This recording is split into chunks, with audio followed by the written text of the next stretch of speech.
based on a true story. One afternoon, as Mike walks home from school, he heads toward a swing set where two little girls are playing. But the moment he gets close, they run away, startled by his large frame. Hi. Not long after, a young boy named Sean Jr., or simply SJ, approaches him. SJ already knows that people call him Big Mike. You're Big Mike, right? Well, I'm Sean. With innocent honesty, he suggests that Mike should smile more often because when he smiles, he looks kind. Smile at them. It lets them know you're their friend. And just like that, a small smile slowly forms on Mike's face. But that smile disappears almost instantly. The school principal approaches him with devastating news. The police have just reported that Mike's father has died after jumping from an overpass. Even though Mike never really knew his father, the loss still hits him hard. Any hope of one day meeting him is gone, buried along with him. Since he was little, Mike has been drifting through life like a homeless kid. His mother was imprisoned for drug abuse, and that painful reality placed him under state care. He moved from one foster home to another, yet he never truly felt at home anywhere. One day, while staying at a friend's house, his friend's father offers to take him to enroll in a new school. At that point, Mike has no clear direction in life, so he simply follows along. When they arrive, the man meets with the school's football coach, Bert Cotton. At first, Coach Cotton refuses outright, since admitting a new student is not his authority. Still, the man keeps insisting. He believes Mike is a hidden gem in sports, someone who could one day bring pride to the school. When Coach Cotton finally sees Mike play basketball, he is immediately impressed. That's Steve.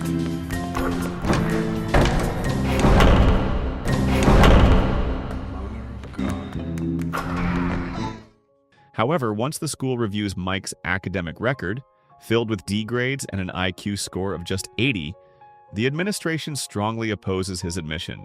They worry he will fall behind and eventually drop out. But his friend's father argues that Mike deserves a proper education, just like any other child. In the end, Mike is accepted. On his first day, he barely speaks. He just sits quietly, staring at his surroundings with an empty expression. When his teacher, Ms. Boswell, gives him an assignment, he simply draws a ship on the paper and leaves the rest of it completely blank, without answering a single question. That night, Mike cannot sleep. His heart sinks even deeper when he overhears his foster parents arguing. They are clearly exhausted and no longer want him in their home. Feeling unwanted and like a burden, Mike quietly packs up and leaves. He refuses to be a problem for anyone. With no money and an empty stomach, he picks up leftover popcorn scattered on the ground just to have something to eat. Later, he washes his only shirt in a sink, and when no one is looking, he slips it into a washing machine to clean it properly. With nowhere else to go, he decides to spend the night near the school gym, the only place that feels even slightly warm. Meanwhile, as SJ and his family are driving home, they notice Mike walking alone through the cold night and light rain.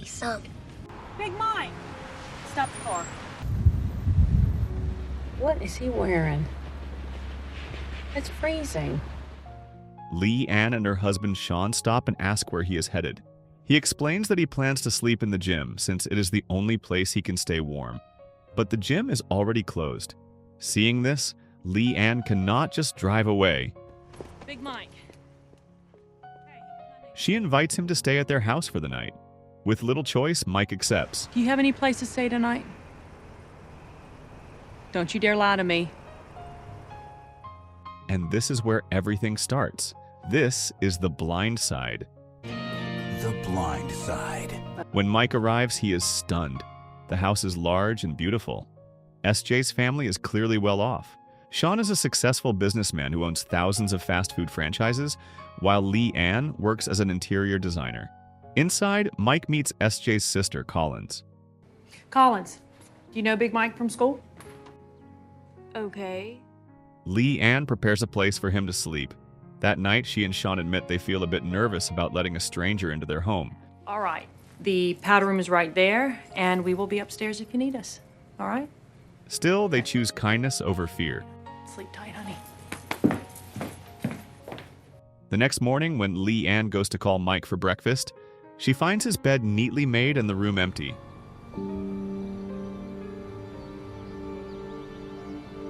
Mike?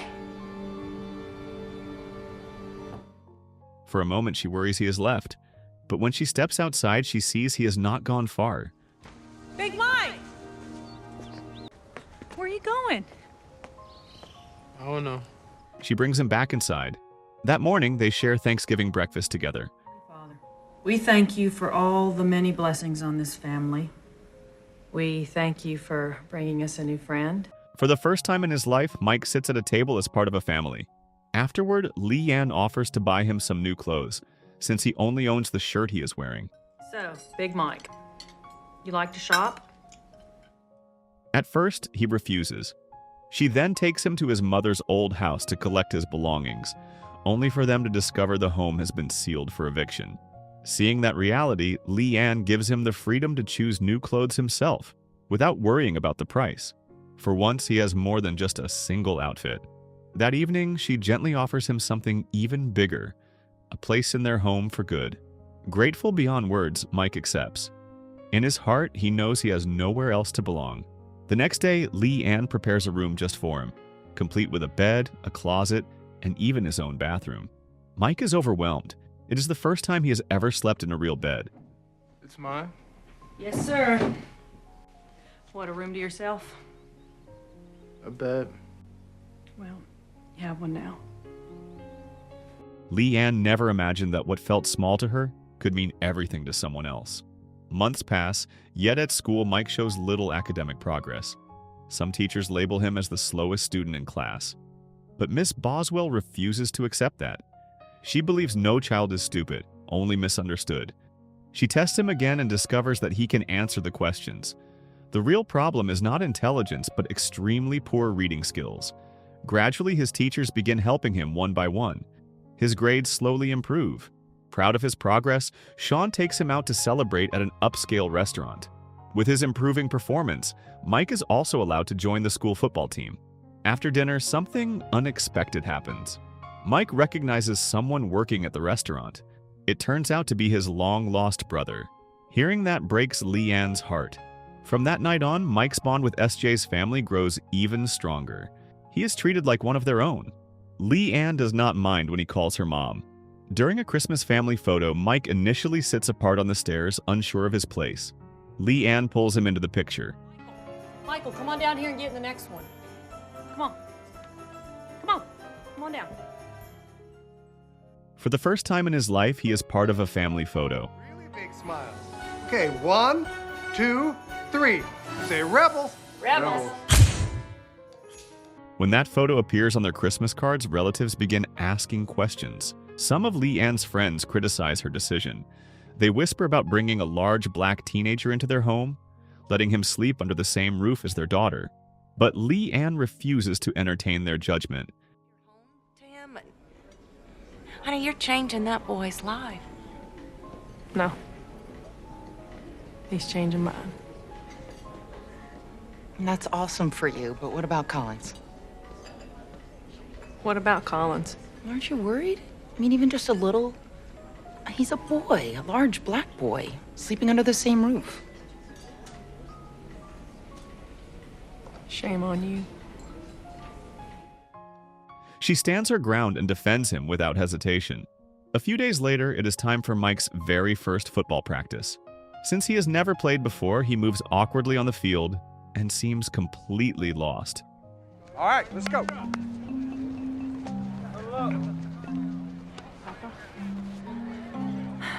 How's he doing? Still, Leanne and Sean reassure Coach Cotton that with proper training, Mike will improve. Determined to prove himself, Mike begins doing extra physical workouts, often guided by SJ, who never leaves his side. 52. 53. 100. This way. 5 seconds left in the game. One evening, Leanne shares something important with Sean. She wants to adopt Mike officially. Without hesitation, Sean agrees. The next day, Leanne starts the paperwork. Records show that Mike was separated from his mother when he was only 7 years old. His mother had many children, and since Mike is under state protection, the adoption process moves smoothly. Even so, Leanne feels it is right to meet Mike's biological mother and ask for her blessing. When she finally finds her, she makes it clear that no one could ever replace a mother. She simply wants to give Mike a stable and secure future. Back at home, Sean gathers the children and announces that they are now legally Mike's guardians. We'd like to ask you. What? Well, we'd like to become your legal guardians. What's that mean? What it means is that we want to know if you would like to become part of this family. Kinda thought I already was. From that moment on, he is officially their son. The next morning, Mike and SJ head out to a CD store. On the way, they sing along to music in the car, enjoying the moment, until everything changes in an instant. A sudden accident leaves the car wrecked. When Lee Ann hears the news, she rushes to the scene. Thankfully, neither of the boys is seriously injured. Mike protected SJ by using his own arm as a shield, taking the impact himself. At the next practice, Mike still struggles on the field. This time, Lee Ann steps in personally. She tells him to think of football as protecting someone he loves. Something clicks. Almost immediately, Mike begins to understand his role. He moves with purpose and confidence.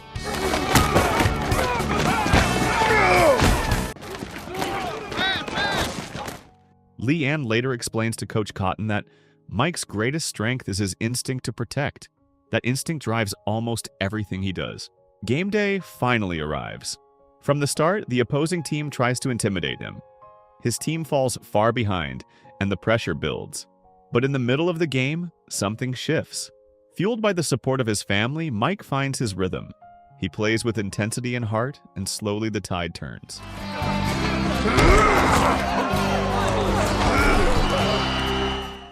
In the end, his team pulls off an incredible comeback and wins. SJ records the entire game and sends the footage to college football programs. To everyone's surprise, coaches from multiple universities are impressed almost instantly. They begin visiting to watch Mike practice in person, and each time he proves that his performance was no accident. His talent captures the attention of professional-level scouts. Soon, Lee Ann's voicemail is flooded with scholarship offers. Football could be Mike's ticket to college.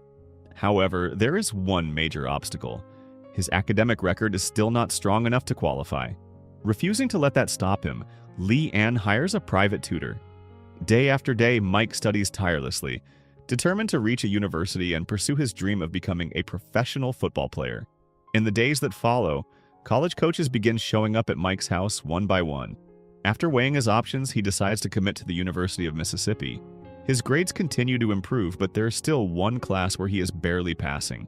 Lee Ann steps in once again and meets with his teacher, asking for one more opportunity. The condition is simple: Mike must write an essay. At first, he struggles to find the right words. Then Sean offers him a perspective that changes everything. With that encouragement, Mike finally pushes through and manages to raise his grade. In his essay, he writes about courage. He explains that it is better to try than to never try at all. He reflects on how the valley of death is frightening and how courage can sometimes feel reckless. But if he were to fall while fighting for something that truly matters, then he would gain honor and bravery, and that would be enough. After a long journey filled with setbacks and growth, Mike graduates even if his grades are modest. Thanks to the kindness of one determined woman, he rises from being a homeless teenager to becoming an educated young man. His graduation secures him a scholarship and a real chance at a future. But before officially starting college, he must face the NCAA.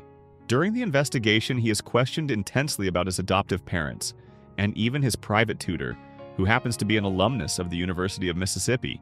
The NCAA suspects that his family may have influenced his decision for their own benefit, since Mike has received so much support and opportunity from them. Hearing these accusations shakes him deeply. Angry and confused, Mike storms off. He lashes out at Lee Ann, feeling as if he has been manipulated all along. Hurt and overwhelmed, he walks away. In his frustration, he goes searching for his biological mother, only to find she is no longer there. Instead, he runs into old acquaintances who mock his new family without mercy. Unable to tolerate their insults, Mike defends his family fiercely.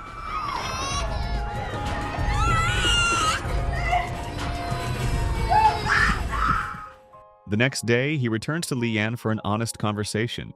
He realizes that his anger was misplaced. Lee Ann assures him that she would never force her children to follow her dreams. Their lives are their own, and she will support whatever path they choose. That afternoon, Mike meets with the NCAA again. This time, his decision is clear. He wants to attend the same university his family supports. Not because he was pressured, but because it is his own choice. A few months later, his family drives him to campus. As he prepares to begin this new chapter, Leanne reminds him to stay focused and do his best. Mike hugs her tightly, grateful for the woman who guided him toward a better life and showed him what a true home really means. The boy who once wandered without direction is now a college football player with opportunity, success, and a future filled with promise. So the moral of the story is sometimes all it takes to save a broken life is one person who chooses to love you when you feel unwanted. Because a real home can turn pain into purpose.